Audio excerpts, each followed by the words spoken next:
A very good evening, students. So we are back with another chapter of chemistry, that is chapter number 4, carbon and its compound. And as you all know सबसे ज़्यादा जो reduction हुआ है वो इसी chapter में हुआ है एंड सबसे ज़्यादा अगर हार्ड चैप्टर कोई भी था केमिस्ट्री में तो वो यही चैप्टर था।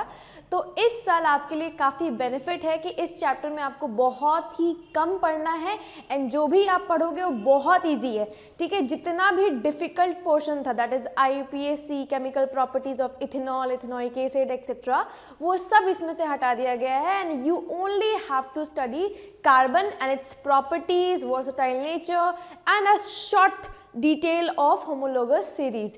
तो बस आपको इस चैप्टर में इतना ही पढ़ना है। So this is a very good opportunity for you all to score a very good and decent number, especially in chemistry, क्योंकि इसमें जितना भी हार्ड पोर्शन है वो बेसिकली हटा दिया गया है, ठीक है।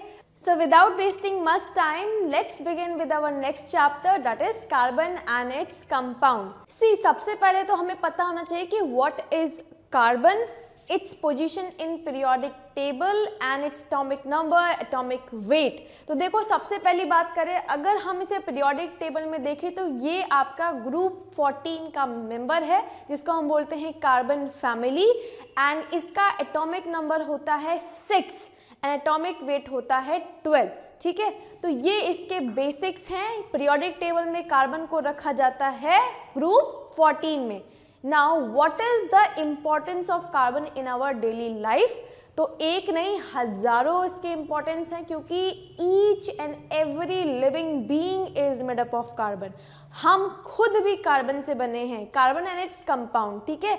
तो इसीलिए कार्बन को पढ़ना, कार्बन को जानना बहुत ही ज़्यादा इम्पॉर्टेंट हो जाता है। इनफैक्ट ज़्यादातर चीज़ें जो भी हम यूज़ करते हैं एंड हमारे डेली लाइफ में बन रही हैं वो सब it always contains carbon and its compound। For example आपको गाड़ी चलाने के लिए पेट्रोल चाहिए, डीजल चाहिए, ठीक है, खाना बनाने के लिए गैस चाहिए, it all comes from the carbon and its compound, ठीक है। कोल जो है वो भी कार्बन का प्रोडक्ट है and its compound. Petroleum is also a product of carbon and its compound. Then आपका डीजल है, कंप्रेस नेचुरल गैस CNG है, liquefied petroleum gas that is LPG, everything is made up of carbon and its compound, ठीक है। Then जो food हम खाते हैं it also contains carbon and its compound, that is carbohydrate, protein, fats, they all are carbon and its compound। Therefore it is very important to study carbon and its properties। Okay students, so let's see। यहाँ पे मैंने कुछ basic characteristics बताए हैं carbon के, some basic characteristics. तो देखो सबसे पहले है the element carbon is a non metal. जब हमने मेटल एंड नॉन मेटल वाले चैप्टर से डील किया था तो वहाँ पे हमने ये चीज़ ऑलरेडी पढ़ ली थी कि जो कार्बन होते हैं वो नॉन मेटल की फैमिली में आते हैं, ठीक है। मेटल्स एंड नॉन मेटल्स याद है आपको? मेटल्स की प्रॉपर्टीज क्या होती है? They lose electrons and non metal की प्रॉपर्टी क्या होती है? दे गेन इलेक्ट्रॉन। बट कार्बन इनसे भी ज़्यादा स्पेशल है। क्यों स्पेशल है हम अभी उसे आगे जानेंगे कि वो वेदर इट लूजेस इलेक्ट्रॉन और इट गेन्स इलेक्ट्रॉन, क्योंकि हमने बताया था नॉन मेटल में कि नॉन मेटल्स जो होते हैं दे आइदर गेन इलेक्ट्रॉन और आइदर शेयर इलेक्ट्रॉन। तो अभी हम उस पर डिस्कशन बाद में करेंगे। Let's move to next property. Carbon's atomic number is 6 and atomic weight is 12। देखो किसी भी एलिमेंट का एटॉमिक नंबर बहुत ज़्यादा इंपॉर्टेंट होता है क्योंकि एटॉमिक नंबर ही उस पर्टिकुलर एलिमेंट की फिजिकल एंड केमिकल प्रॉपर्टीज़ को डिटरमाइन करेगा, ठीक है। जैसे कि किसी भी पर्टिकुलर एलिमेंट के आउटर मोस्ट शेल में एक इलेक्ट्रॉन है, दैट मीन्स जो भी वो केमिकल रिएक्शन में पार्टिसिपेट करेगा उस एक इलेक्ट्रॉन को लूज करने के लिए करेगा, तभी तो वो उसकी 2 and 8 वाली वैलेंसी कंप्लीट हो पाएगी। जैसे कि मान लीजिए सोडियम है, ठीक है। सोडियम का एटॉमिक वेट होता है, एटॉमिक नंबर होता है 11, ठीक है। तो इसके आउटर मोस्ट शेल में क्या होगा? 2, 8, 1, ठीक है। तो इस एक इलेक्ट्रॉन को इसे लूज करना होगा तब जाके ये स्टेबल हो पाएगा, ठीक है। तो ये कोई भी केमिकल रिएक्शन में इसीलिए पार्टिसिपेट करेगा क्योंकि इसका एटॉमिक नंबर क्या है? 11 है, ठीक है। तो किसी भी एलिमेंट का एटॉमिक नंबर बहुत ज़रूरी होता है क्योंकि वही उसकी फिजिकल एंड केमिकल प्रॉपर्टीज़ को क्या करेगा? डिटरमाइन करेगा, ठीक है। नेक्स्ट देखो, the percentage of carbon in earth crust in form of minerals is 0.02% and in atmosphere it is 0.03%। कहने का मतलब ये है कि हमारे एटमॉस्फेयर में देखा जाए या मिनरल्स में देखा जाए तो कार्बन का कंटेंट बहुत ही ज़्यादा कम है। लेकिन अगर हम खुद को देखें या अपने आसपास में जितने भी लिविंग बींग्स को देखें तो सब में कार्बन प्रेजेंट है। ठीक है, तो ये जो कार्बन का इतना कम अमाउंट है वो कवर अप हो जाता है क्योंकि सारे लिविंग बींग्स जब वो रेस्पिरेशन करते हैं तो कार्बन डाइऑक्साइड को बाहर रिलीज करते हैं। ठीक है, तो इसीलिए कभी भी कार्बन डाइऑक्साइड की कमी नहीं खलती है।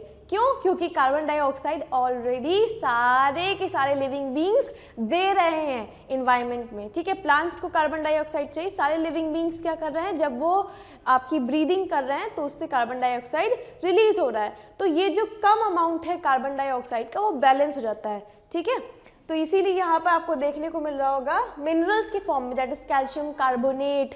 ठीक है, जितने भी कार्बोनेट होते हैं उसमें कार्बन डाइऑक्साइड प्रेजेंट है या कार्बन प्रेजेंट है। ठीक है, तो उन फॉर्म में जो परसेंटेज देखो कितना कम है, 0.02%, एंड एटमॉस्फेयर में यानी कि गैसेस फॉर्म में 0.03%। अच्छा, सबसे ज़्यादा कौन सी गैस प्रेजेंट होती है एटमॉस्फेयर में, बताइए। मैंने आपको जब मेटल्स एंड नॉन मेटल्स पढ़ाया था तो बताया था, उसमें याद करिए, इट इज ऑक्सीजन 50% प्रेजेंट है। 50% ऑफ द एटमॉस्फेयर में केवल ऑक्सीजन है।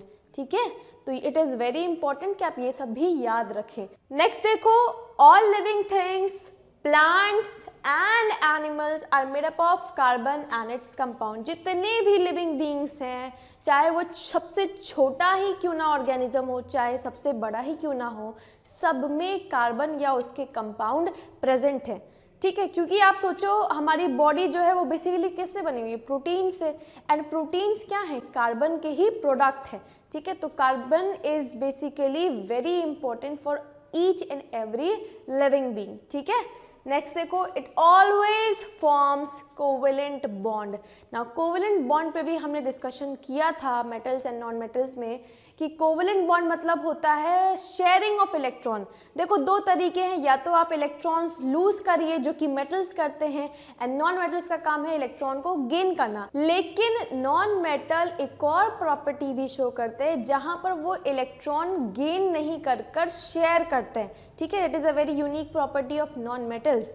एंड जहां पर ये शेयरिंग होती है एंड जो बॉन्ड बनता है उसको हम कहते हैं कोवेलेंट बॉन्ड। ठीक है, तो carbon always forms covalent bond. इसकी रीजनिंग भी अभी हम आगे पढ़ेंगे। यहाँ पर बस बेसिक सा कॉन्सेप्ट है कि ये हमेशा कोवेलेंट बॉन्डिंग यानी कि हमेशा इलेक्ट्रॉन को शेयर करता है, ना गेन करेगा ना लूज करेगा। ठीक है, अभी हम आगे पढ़ेंगे कि क्यों ऐसा होता है। ठीक, नेक्स्ट देखो, various allotropes of carbon has been seen like diamond, graphite and buckminster fullerenes. ठीक है, तो ये आपकी अनदर वेरी यूनिक प्रॉपर्टी है कार्बन की कि इट एग्जिस्ट या बोलिए it shows allotropy. Now what is allotropy? अपने कई सारे फिजिकल फॉर्म्स में एग्जिस्ट करना। ठीक है, उनकी केमिकल प्रॉपर्टीज तो सेम रहेंगी लेकिन फिजिकल प्रॉपर्टी डिफरेंट होगी। जैसे कि आपने डेली लाइफ में देखे होंगे रोज का पेड़ होता है। ठीक है, तो आपने कई सारे रोज देखे होंगे डिफरेंट डिफरेंट टाइप के, किसी के पिंक रोज होते हैं, रेड रोज होता है, व्हाइट रोज होता है, येलो रोज होते हैं, है ना। तो सब के टाइप जो हैं वो फिजिकली आपको डिफरेंट देखने को मिल रहे हैं। फिजिकली उनका कलर अलग अलग है लेकिन है क्या वो अंदर से रोज ही है ना। ऐसा तो है नहीं कि एक आपका गुलहड़ का निकल गया या दूसरा आपका दहेलिया का हो गया, नहीं ना। तो सिमिलर पैटर्न में आपका ये कार्बन भी एलोट्रॉप्स यानी कि एलोट्रॉपी एग्जिस्ट करता है जहां पर वो कई सारे फिजिकल फॉर्म्स में एग्जिस्ट करता है। ठीक है, उनकी जो प्रॉपर्टीज होती है वो फिजिकली डिफरेंट होती हैं। ठीक है, केमिकली वो सारी प्रॉपर्टीज सिमिलर रखेंगे लेकिन फिजिकली वो डिफरेंट होते हैं। जैसे कि आपका diamond and graphite. Diamond is a very shine, very transparent and very hard substance, जबकि ग्रेफाइट उसके कॉन्ट्रास्ट में डल होता है।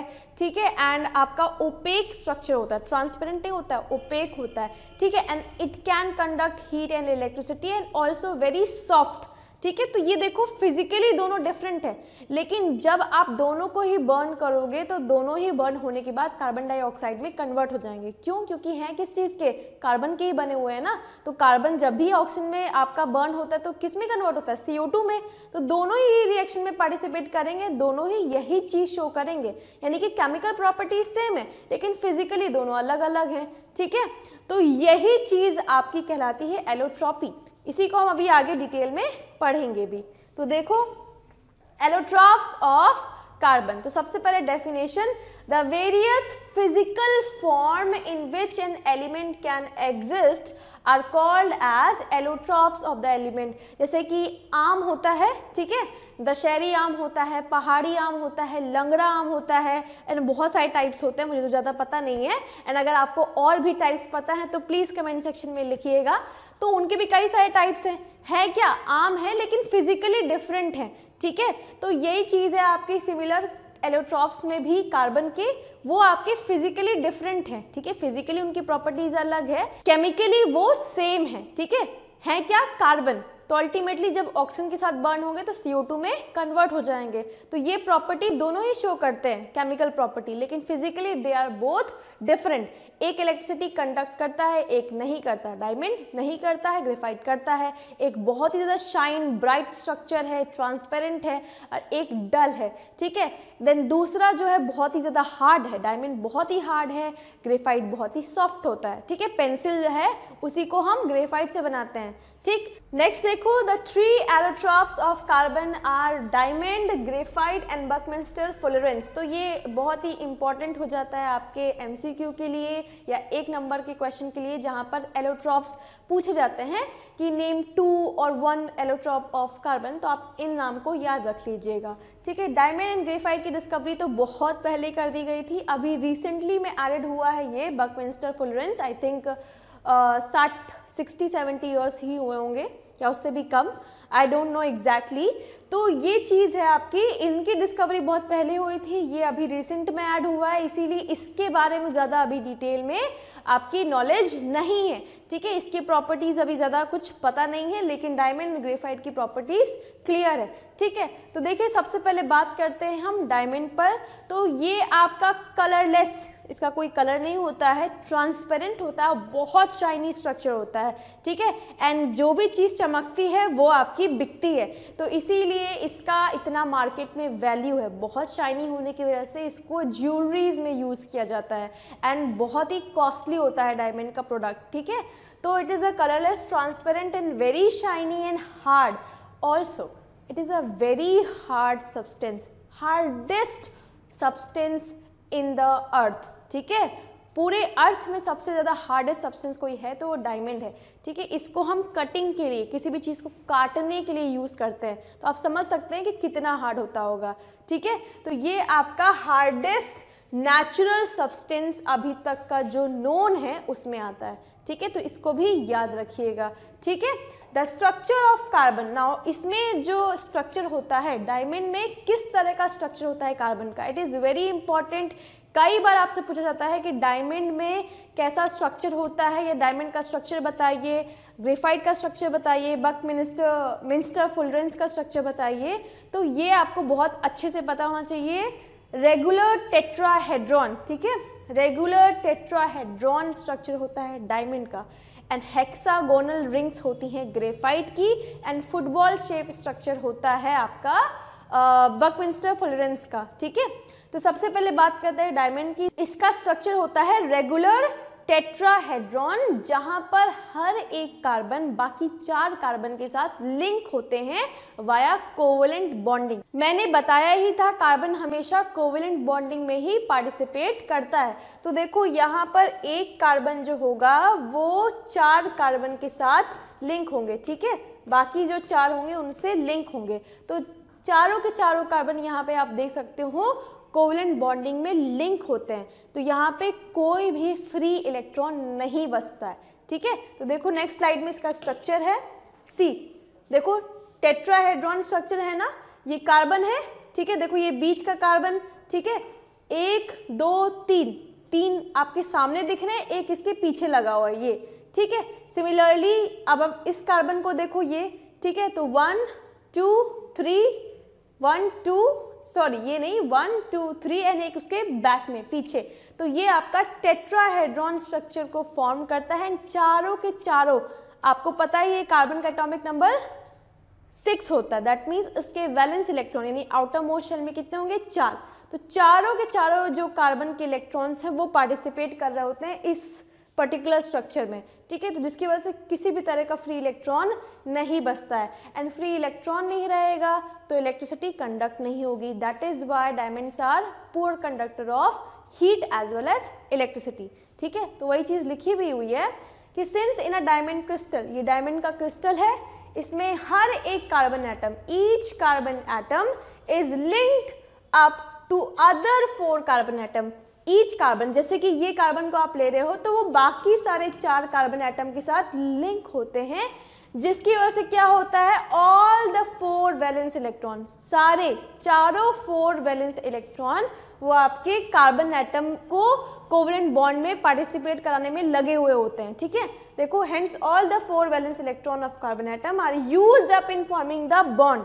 तो चारों के चारों वैलेंस इलेक्ट्रॉन वो बॉन्ड बनाने में बिजी हो गए या बोलिए ऑक्यूपाइड हो गए, तो अब कोई फ्री इलेक्ट्रॉन बचा नहीं है, दैट इज वाई वो इलेक्ट्रिसिटी कंडक्ट नहीं कराएगा, ठीक है।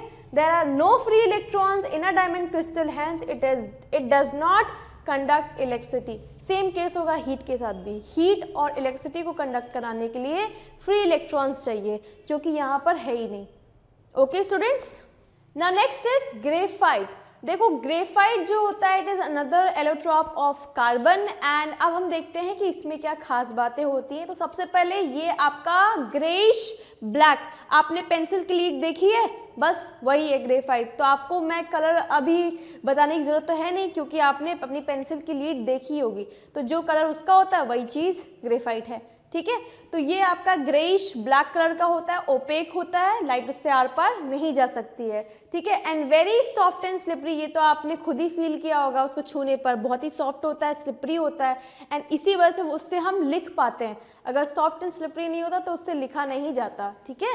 तो ये आपकी प्रॉपर्टी है, जबकि डायमंड कैसा था, वेरी हार्ड, ये क्या है, सॉफ्ट है, ठीक है। डायमंड आपका ट्रांसपेरेंट होता है, ये आपका ओपेक है, ठीक है। तो कई सारी डिफरेंट फिजिकल प्रॉपर्टीज़ हैं दोनों की, तो यही चीज़ मैं बता रही हूँ। एलोट्रॉप्स जो होते हैं उनकी फिजिकल प्रॉपर्टी डिफरेंट होती है, लेकिन केमिकल प्रॉपर्टी सेम है। डायमंड को भी हीट करेंगे तो कार्बन डाइऑक्साइड में कन्वर्ट होगा, ग्रेफाइट को भी हीट करोगे तो कार्बन डाइऑक्साइड में कन्वर्ट होगा। तो it just the physical properties that differs in the allotropy and not the chemical properties. Next देखो, it is lighter than diamond, diamond is heavy, it is light, ठीक है। It can conduct electricity, अभी हम reason जानेंगे क्यों, ठीक है। Now structure again it is very important, hexagonal rings, ठीक है। ये शीट लाइक स्ट्रक्चर होता है, ठीक है। ये एक शीट है, इसके ऊपर हेक्सागोनल रिंग्स, इसके ऊपर हेक्सागोनल रिंग्स, तो एक शीट बनती है पतली सी, ठीक है, ग्रेफाइट की। The structure of graphite is a flat hexagonal rings. देखो ये स्ट्रक्चर दिख रहा है, ये देखो हेक्सागोनल है ना, ये क्या है, हेक्सागन्स है, एंड देखो ये शीट में, देखो इस तरह से ये क्या बना हुआ है, शीट लाइक स्ट्रक्चर बना हुआ है, ठीक है। एंड ये स्ट्रक्चर जो शीट लाइक स्ट्रक्चर है, इसी की वजह से वो काफी स्लिपरी होता है एंड सॉफ्ट होता है। नेक्स्ट देखो, each carbon atom is joint. अब यहाँ पे क्या डिफरेंस है, यहाँ पे हर एक कार्बन एटम जॉइन होता है बाकी 3 कार्बन एटम से, ठीक है। 3 कार्बन एटम से जॉइन है। देखो कार्बन की वैलेंसी क्या होती है, आपकी 4 होती है ना, दैट मीन्स इसको 4 इलेक्ट्रॉन चाहिए क्या करने के लिए, स्टेबल होने के लिए, ठीक है। तो देखो इसको यहाँ से 1 इलेक्ट्रॉन मिलेगा, यहाँ से मिलेगा, यहाँ से मिलेगा, तो यहाँ से 3 कार्बन मिल गए, लेकिन इसका जो चौथा वाला होता है वो खाली रहता है, ठीक है, उसको नहीं मिलता है कार्बन, ठीक है। तो देखो उसकी वजह से होता क्या है, तो देखो each carbon atom is joint to other 3 carbon atoms. यहाँ पे 3 कार्बन एटम्स तो जॉइन रहते हैं by covalent bond. Now the various layers of carbon atom in graphite are quite far apart. अब देखो यहाँ पे जो लेयरिंग दिख रही है वो एक दूसरे से देखो कितने डिस्टेंस पे है, ये देखो डिस्टेंस देखो इनके बीच में है कि नहीं, तो जिसकी वजह से जो कोवलेंट बॉन्डिंग है वो पॉसिबल नहीं इतने डिस्टेंस पे। देखो एक लेयर यहाँ पे, एक लेयर यहाँ पे, एक लेयर यहाँ पे, ये जो डिस्टेंस बीच में आ रहा है उसकी वजह से वहाँ पे कोवलेंट बॉन्डिंग इफेक्टिव नहीं होती है, एंड वहाँ पे वो केवल वेंडर वॉल फोर्सेस, इसको आप 11th में पढ़ोगे वेंडर वॉल फोर्सेस, बस अभी कैजुअल में जान लीजिए, ये जो दो रिंग्स हैं इनके बीच में लगने वाला फोर्स वो वैन डर वाल्स फोर्स है, तो उसकी वजह से वो टिके हुए हैं, ठीक है। वहाँ पे कोवेलेंट बॉन्डिंग नहीं है, इनके बीच में तो है। इस रिंग में देखो यहाँ पर तो है कोवेलेंट बॉन्डिंग, लेकिन यहाँ नहीं है, ठीक है। यहाँ पर वैन डर वाल्स बॉन्ड्स लगे हुए हैं एंड इसी की वजह से ये काफ़ी स्लिपरी होते हैं एंड आपके सॉफ्ट होते हैं, ठीक है, क्योंकि इनके बीच में आपका क्या है, स्पेस है एंड बहुत ही वीक बॉन्ड है, ठीक है, इसीलिए स्लिपरी एंड आपके सॉफ्ट होते हैं। एंड इसको हम ल्यूब्रिकेंट की तरह भी यूज़ कर सकते हैं because of its structure, okay. तो देखिए the various layers of carbon atom in graphite are quite far apart, एक दूसरे से बहुत ही फार होते हैं। So no covalent bond exist between them, तो इन दोनों के बीच में कोवेलेंट बॉन्डिंग तो नहीं होगी, लेकिन क्या देखने को मिलती है, instead they are held by weak van der Waals forces. तो यहाँ पर देखो जो डॉटेड डॉटेड दिखाई दे रहा है वो आपका weak van der Waals force है जो कि इन रिंग्स को हेल्ड किए हुआ है एंड ये आपका क्या करता है, स्लिप ओवर कर जाता है। ऑब्वियसली बात है वीक बॉन्ड है तो कई बार स्लिप ओवर कर जाता है, जिसकी वजह से ये जो उनका स्ट्रक्चर होता है ग्रेफाइट का बहुत ही स्लिपरी होता है एंड सॉफ्ट होता है एंड स्लिपरी होने की वजह से इसको ल्यूब्रिकेंट की तरह यूज़ करते हैं। ल्यूब्रिकेंट समझ में आता है ना, जैसे हम लोग अपनी साइकिल होती है साइकिल, ठीक है, उसमें हम तेल डालते हैं ना ताकि वो स्मूथली चले, ठीक है। तो सिमिलर केस में किसी भी व्हीकल्स में, गाड़ी में ड्राई ल्यूब्रिकेंट की तरह यूज़ करते हैं इसको, ताकि मशीन जो है वो प्रॉपरली आपका वर्क करे, ठीक है। तो देखिए weak van der Waals forces due to which they can slide over, ठीक है। तो ये आपका ऊपर आ सकता है या नीचे वाला इसके ऊपर आ जाएगा, स्लाइड करते रहते हैं एक दूसरे पे एंड स्लाइड कर रहे हैं, इसकी वजह से मूवमेंट हो रहा है, इसीलिए वो स्लिपरी हैं, सॉफ्ट हैं, ठीक है। which can due to which they can slide over each other giving slippery and soft property of graphite। तो ग्रेफाइट अगर सॉफ्ट है, स्लिपरी है, तो वो क्योंकि इसका स्ट्रक्चर इस तरह का है। तो आप इसकी रीजनिंग में लिख सकते हैं, आप चाहे तो इसको अभी के अभी नोट कर लीजिए, बहुत ही बेस्ट लैंग्वेज में लिखा हुआ है, आपको किसी भी तरह का डाउट नहीं रहेगा, ठीक है। तो ये आप प्रॉपरली आंसर में लिख सकते हैं, ठीक है। नेक्स्ट देखो, since only 3 carbon atoms links in graphite, देखो एक कार्बन, यहाँ पे एक कार्बन 3 कार्बन के साथ लिंक है, इसका चौथा वैलेंसी अभी भी क्या है, खाली है एंड इसकी वजह से क्या होता है, यहाँ पे एक फ्री इलेक्ट्रॉन बचा है, क्योंकि कार्बन की वैलेंसी कितनी होती है 2,4, यानी कि इसके आउटर मोस्ट शेल में 1 2 3 4 इलेक्ट्रॉन, तो एक इलेक्ट्रॉन एक कार्बन के साथ, एक इलेक्ट्रॉन एक कार्बन के साथ, एक इलेक्ट्रॉन एक कार्बन के साथ, बट ये वाला इलेक्ट्रॉन किसी के साथ भी नहीं है, तो ये खाली है, तो यानी कि यहाँ पे मिल गया उसको एक free electron and free electron will lead to conduction of heat and electricity and that is why graphite can conduct electricity, ठीक है।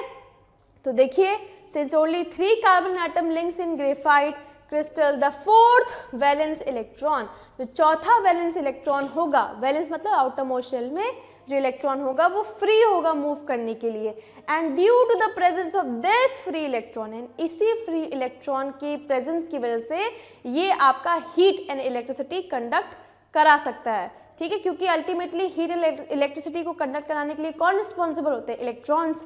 तो यहाँ पे इलेक्ट्रॉन फ्री है तो वो हीट एंड इलेक्ट्रिसिटी कंडक्ट कराएगा, ठीक है। जबकि ग्रेफाइट डायमंड में ऐसा नहीं होता है, डायमंड में आपके चारों के चारों जो इलेक्ट्रॉन्स होते हैं वो कार्बन के साथ बॉन्ड बनाए हुए होते हैं, ठीक है, तो इसीलिए वहाँ पे इलेक्ट्रिसिटी का कोई स्कोप नहीं रह जाता है, ठीक है, बट यहाँ पर वो चीज़ है, ठीक। नाउ नेक्स्ट इज बकमिंस्टर फुलरेंस, जैसा कि मैंने बताया अभी इसकी डिस्कवरी काफ़ी रिसेंट में हुई है, इसीलिए इसके बारे में ज़्यादा कुछ है नहीं, ठीक है, अभी भी इस पर स्टडीज़ चल रही हैं, इस पर स्टिल इन्वेस्टिगेशन हो रहा है, ठीक है। तो जितनी नॉलेज है उतना इसमें बताया गया है, जैसे कि इसमें 60 कार्बन एटम्स होते हैं, ठीक है। डायमंड एंड ग्रेफाइट में तो इन्फानाइट अमाउंट में कार्बन एटम्स प्रेजेंट हैं, लेकिन इसमें फिक्स नंबर में है 60 कार्बन, ठीक है। तो इसमें कार्बन की संख्या कितनी है, केवल 60, ठीक। तो 60 कार्बन एटम का बना हुआ होता है एंड स्फेरिकल शेप में होता है, देखो स्ट्रक्चर आपको दिख रहा है ना, स्फेरिकल फुटबॉल शेप स्ट्रक्चर है इसका। अब इसमें किस टाइप की रिंग्स प्रेजेंट हैं, हेक्सागन्स, 20 इसमें हेक्सागन्स एंड 12 पेंटागन्स प्रेजेंट होते हैं। यहाँ पे जो कार्बन एटम प्रेजेंट है वो आपके 20 हेक्सागनल रिंग्स में एंड 12 पेंटागनल रिंग्स में अरेंज है, giving this a football like structure, या कहिए स्फेरिकल स्ट्रक्चर। ठीक है, तो देखो लिखा भी है, it is a football shape structure named after American architect. एक अमेरिकन आर्किटेक्ट है जिसका शेप भी कुछ कुछ इसी तरह से है। ठीक है, फुटबॉल शेप का था वो। ठीक, तो ये आपका अमेरिकन आर्किटेक्ट है एंड इसके ही रिजेम्बलेंस की वजह से इसका नाम ऐसा पड़ गया है, क्योंकि वो बिल्कुल इस तरह से दिखता था। ठीक है, तो इसको अगर आप चाहें तो नेट पर सर्च भी कर सकते हैं इस अमेरिकन आर्किटेक्ट के बारे में, बकमिंस्टर फुलर। ठीक है, बिल्कुल डोम शेप होता है फुटबॉल जैसा एंड इसी की रिजेम्बलेंस को वो शो कर रहा था, इसीलिए इसके ऊपर नाम पड़ गया। ठीक है, तो it is a football shape structure named after American architect Buckminster Fuller because of it's resemblance, उसकी तरह ही दिखता था। नाउ ये आपका डार्क सॉलिड होता है। ठीक है, solid dark at room temperature and it can also doesn't conduct electricity, क्योंकि इसमें सारे कार्बन एटम्स एक दूसरे से लिंक अप होते हैं, तो इसीलिए यहाँ पर इलेक्ट्रिसिटी का कोई स्कोप नहीं होता है। ठीक है, so covalent bonding in carbon, ये तो आपको पता है carbon always forms covalent compound, but why it always forms covalent compound, why doesn't it lose और गेन इलेक्ट्रॉन। ठीक है, देखो ionic bond and covalent bond आपने पढ़े थे चैप्टर 3 में। आयनिक बॉन्ड कब बनते हैं, जब मेटल इलेक्ट्रॉन लूज करता है, नॉन मेटल इलेक्ट्रॉन एक्सेप्ट करता है एंड उनका जो बॉन्ड बनता है that is called ionic bond, है ना। जैसे कि सोडियम क्लोराइड, सोडियम ने एक इलेक्ट्रॉन लूज किया, क्लोरीन ने एक इलेक्ट्रॉन जो उसने लूज किया था सोडियम ने, उसी एक इलेक्ट्रॉन को उसने एक्सेप्ट कर लिया, तो यहाँ पे लेन देन वाला काम चलता है एंड देन वो जो बॉन्ड बनता है that is called ionic bond. Covalent bonding में होता है शेयरिंग, शेयरिंग एंड केयरिंग, वहाँ पे कोई लेन देन नहीं हो रहा होता है, वहाँ पे इक्वल हिस्सेदारी हो रही होती है। हाँ, तुम भी लोगे हम भी लेंगे, तुम भी एक इलेक्ट्रॉन लो हम भी एक इलेक्ट्रॉन लेंगे। ठीक है, तो ये वाली चीज़ होती है शेयरिंग की। तो why carbon always prefer covalent bonding, why it doesn't go for the ionic bond, क्यों नहीं होता है, तो उसकी रीजनिंग सबसे पहले जानेंगे। लेकिन पहले थोड़ा सा बेसिक कॉन्सेप्ट अगर आप भूल गए हो, मेटल एंड नॉन मेटल में पढ़ाया था, बट दोबारा से रिवाइज करते हैं कि होता क्या है कोवेलेंट बॉन्डिंग में। तो देखो यहाँ पर हम लेते हैं ऑक्सीजन का एग्जाम्पल। आपको पता है ऑक्सीजन का एटॉमिक नंबर कितना होता है, 8। ठीक है, दैट इज एटॉमिक, इसका इलेक्ट्रॉनिक कन्फिगरेशन हो जाएगा 2,6। ठीक है, दैट मीन्स ऑक्सीजन के आउटर मोस्ट शेल पे होंगे 6 इलेक्ट्रॉन्स, 1 2 3 4 5 6, 6 इलेक्ट्रॉन, है ना। अब इसको स्टेबल होने के लिए कितने इलेक्ट्रॉन चाहिए, 2 और इलेक्ट्रॉन चाहिए, तभी ये आउटर मोस्ट शेल में 8 इलेक्ट्रॉन होंगे एंड अपनी नियरेस्ट नोबल गैस कन्फिगरेशन को ये क्या कर पाएगा, अचीव कर पाएगा। ठीक है, तो अब यहाँ पे इसको 2 इलेक्ट्रॉन को गेन करना है, तो इसके पास 2 तरीके, या तो ये इलेक्ट्रॉन एक्सेप्ट करे या शेयरिंग में पार्टिसिपेट करे। तो यहाँ पर मुझे बताना है कोवेलेंट बॉन्डिंग, तो मैं आपको दिखाती हूँ कैसे होती है शेयरिंग। तो देखो अपने जैसा ही ये पार्टनर ढूंढेगा, ऑक्सीजन है तो अपने जैसा ही ऑक्सीजन ये ढूंढा। ठीक है, एंड इसने क्या किया, क्योंकि ये जान रहा है कि मेरी तरह ये भी क्या है, खाली है। ठीक है, इसको भी 2 इलेक्ट्रॉन की जरूरत है, मुझे भी 2 इलेक्ट्रॉन की जरूरत है। ठीक है, तो कहेगा चलो भाई आपस में शेयरिंग कर लेते हैं। ठीक है, उसने कहा तुम मेरे 2 इलेक्ट्रॉन लो, मैं तुम्हारे 2 इलेक्ट्रॉन लेता हूँ, शेयर करते हैं एंड सुखी रहते हैं। ठीक है, तो ये क्या करता है, ये इससे इसके 2 इलेक्ट्रॉन ले लेता है। तो देखो अब कितने हो गए, 1 2 3 4 5 6 7 8। अब ये जो है, अब ये हो गया हैप्पी। अब सिमिलर केस में ये वाला ऑक्सीजन भी क्या करेगा, इसके 2 इलेक्ट्रॉन को ये भी शेयर कर लेगा। ठीक है, तो अब ये भी हो गया हैप्पी एंड ये दोनों साथ साथ हमेशा सुखी रहेंगे। देखो तो ये क्या हो गया, ऑक्सीजन डबल बॉन्ड। क्यों डबल बॉन्ड, क्योंकि ये दोनों आपस में क्या कर रहे हैं, शेयरिंग कर रहे हैं। ठीक है, तो sharing is called as covalent bonding and ये नॉन मेटल्स का स्पेशल फीचर है। ठीक है, अब कार्बन क्यों कोवेलेंट बॉन्डिंग में पार्टिसिपेट करता है, क्यों नहीं आयनिक बॉन्ड में पार्टिसिपेट करता है, उसकी रीजनिंग समझते हैं। तो देखिए कार्बन के पास 1 नहीं 2 नहीं 3 नहीं 4 इलेक्ट्रॉन की कमी होती है एंड आपको मैंने बताया था कि कोई भी एलिमेंट ज़्यादा से ज़्यादा 3 इलेक्ट्रॉन को एक्सेप्ट कर सकता है या 3 इलेक्ट्रॉन को लूज कर सकता है। 4 करना बहुत ही भारी काम है। ठीक है, वो पॉसिबल नहीं है। ठीक है, अब वो पॉसिबल क्यों नहीं है उसको देखिए। तो सबसे पहले तो मैं कुछ साफ सफाई करूं। ठीक है, स्पेस क्रिएट हो रहा है। ओके, तो देखो carbon forms covalent bond because of its atomic number. मैंने बताया था एटॉमिक नंबर बहुत ज़रूरी है। इसका एटॉमिक नंबर 6 है, इसकी वजह से वो कोवेलेंट बॉन्डिंग में पार्टिसिपेट कर रहा है। अगर इसका एटॉमिक नंबर 8 होता, ठीक है, 9 होता, तो आज ये प्रॉपर्टीज़ हम इसकी नहीं पढ़ रहे होते। तो तभी मैंने कहा था कि एटॉमिक नंबर ही डिटरमाइन करता है कि आपकी प्रॉपर्टीज़ कैसी होंगी, फिजिकल या केमिकल, ठीक है। तो इसकी एटॉमिक नंबर 6 होने की वजह से इसकी जो भी प्रॉपर्टीज़ हैं वो हैं, ठीक है। अब देखो क्या है, the electronic configuration of carbon, क्योंकि इसके एटॉमिक नंबर 6 है तो इलेक्ट्रॉनिक कन्फिग्रेशन कितना हो जाएगा, 2,4, ठीक है। पहली शेल में 2 होंगे, दूसरी शेल में 4 होंगे। एंड हमें पता है नियरेस्ट नोबल गैस कन्फिग्रेशन के लिए इसको चाहिए आउटर मोस्ट शेल में 4 और इलेक्ट्रॉन्स, ठीक है। 4 और इलेक्ट्रॉन्स ये एक्सेप्ट करेगा तो हो जाएगा 8। या तो ये काम कर ले या फिर इस 4 इलेक्ट्रॉन को लूज कर ले एंड केवल 2 वाली वैलेंसी में ऑक्यूपाई हो जाए, दैट इज हीलियम। जो हीलियम नोबल गैस है उसका भी 2 होता है ना, उसकी तरह बन जाए। लेकिन ये दोनों ही केस पॉसिबल नहीं, ना ही ये लूज कर सकता है ना ही गेन कर सकता है। क्यों?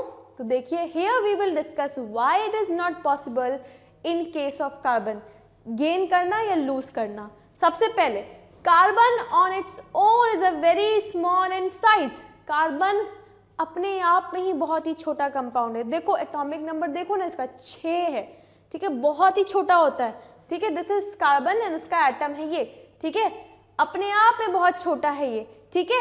एंड इसकी वजह से क्या होता है, जो इसके सेंटर में न्यूक्लियस है, ठीक है, इसके सेंटर में जो न्यूक्लियस है वो आउटर मोस्ट शेल में जो 4 इलेक्ट्रॉन है, ठीक है, ये 4 इलेक्ट्रॉन इसको बहुत ही जोरों से, बहुत ही टाइटली इसको पकड़े हुआ है, ठीक है। देखो कार्बन इज वेरी स्मॉल, तो उसके सेंटर में जो न्यूक्लियस है उसके आउटर मोस्ट शेल में इलेक्ट्रॉन जो है 4 इलेक्ट्रॉन उसको बहुत ही टाइटली पकड़े हुआ है, उसको जाने नहीं देगा, नहीं जाने देंगे, नहीं जाने देंगे, जो करना है कर लो, ठीक है। इसकी वजह से कार्बन 4 इलेक्ट्रॉन को लूज नहीं कर सकता, क्योंकि उसके सेंटर में बैठा न्यूक्लियस ने कहा भूल जाओ, मैं तो नहीं होने दूंगा, मैंने यहाँ पे टाइटली पकड़ के रखा है, मैं तो जाने ही नहीं देने वाला, ठीक है। इसी वजह से कार्बन 4 इलेक्ट्रॉन लूज नहीं कर सकता।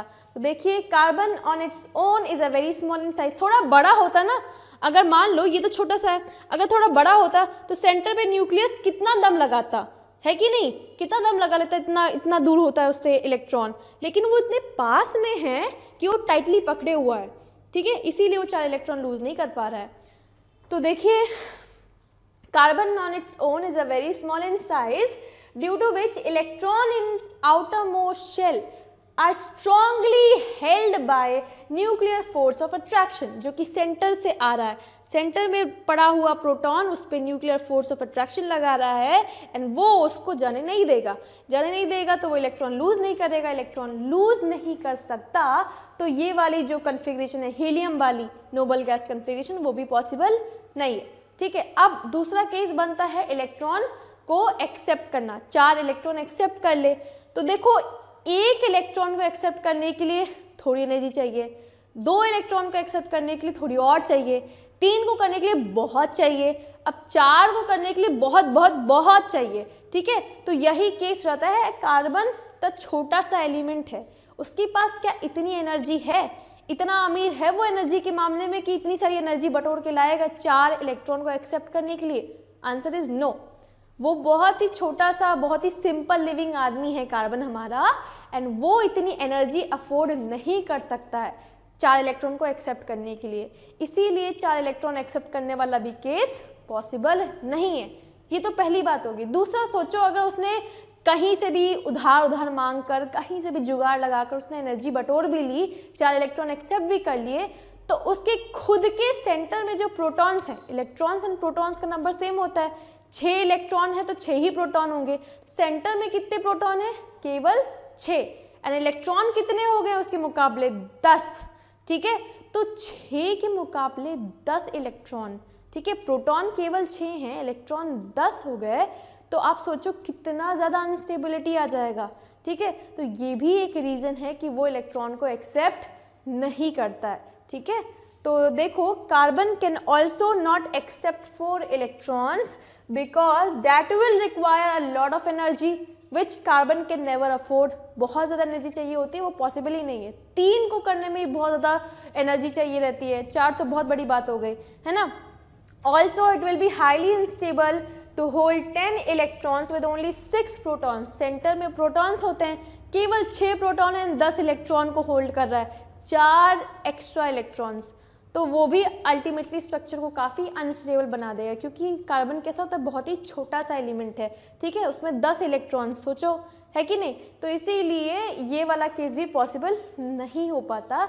एंड हेंस कार्बन कहता है छोड़ो, मैं दोनों ही नहीं चुनूंगा, मैं करूँगा शेयरिंग, मैं अपना खुद भी स्टेबल रहूँगा, जो मेरे साथ वाला पार्टनर रहेगा वो भी स्टेबल रहेगा, हम करेंगे आपस में शेयरिंग एंड बिंदास जिएंगे, ठीक है। तो वही चीज़ होती है, कार्बन यहाँ पर ना करता है गेन, ना करता है लॉस, करता है शेयर, ठीक है, अपने 4 इलेक्ट्रॉन का क्या कहते हैं, शेयरिंग करता है, ठीक है। एंड ज़्यादातर ये जो पार्टनरशिप करता है वो अपने जैसे ही कार्बन एटम से करता है, ठीक है, वो भी 4 इलेक्ट्रॉन के भूखे, ये भी 4 इलेक्ट्रॉन के भूखे, ठीक है। तो जब ये कार्बन बॉन्ड बनाते हैं तो बहुत ही स्ट्रॉन्ग कोवेलेंट बॉन्ड बनाते हैं, ठीक है, उसको ब्रेक करना बहुत ही मुश्किल है। तो ये चीज़ है। तो अब आई होप आपको समझ में आ गया होगा कि why carbon always forms covalent bond and not ionic bond, क्योंकि गेन एंड लूज करने में उसको बहुत घाटा है, ठीक है, उसका कोई भी फायदा नहीं है, अनस्टेबल हो जाएगा, तो वो करता है अपना शेयर, ठीक है। एंड अपने से तो बहुत अच्छी पार्टनरशिप है इसकी, बाकियों के साथ भी कंबाइन होता है, लेकिन अपने से तो बहुत ही बेहतरीन पार्टनरशिप है। कार्बन कार्बन कार्बन जब आपस में मिल जाते हैं तो जो बॉन्ड बनाते हैं वो देखने लायक होता है, इतना स्ट्रॉन्ग होता है, ठीक है।